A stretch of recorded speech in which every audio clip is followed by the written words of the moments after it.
একপাশে ওড়না পরে নারী উপস্থাপকরা আর সংবাদ উপস্থাপন করতে পারবেন না, এমন আদেশ জারি করেছিল বাংলাদেশ বেতার। ৫ মে প্রকাশিত ওই আদেশের পরে সামাজিক মাধ্যমে ওঠে আলোচনা সমালোচনার ঝড়। তারই প্রেক্ষিতে ২৪ মে বেতারের পরিচালকের দেয়া সেই আদেশ বাতিল করে দিয়েছেন মহাপরিচালক।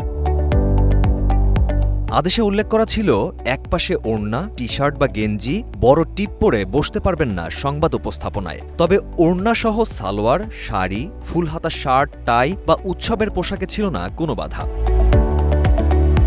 এই আদেশ ঘিরে সামাজিক মাধ্যমে শুরু হয় তর্ক বিতর্ক। এরপরই ২৪ মে বেতারের মহাপরিচালক ASM জাহিদ আদেশটি বাতিল করে দেন। এখন আর বাধা থাকল না একপাশে ওড়না পরে সংবাদ উপস্থাপনায়। সেই সাথে তারা সংবাদ পড়তে পারবেন টি শার্ট বা গেঞ্জি অথবা বড় টিপ পরেও।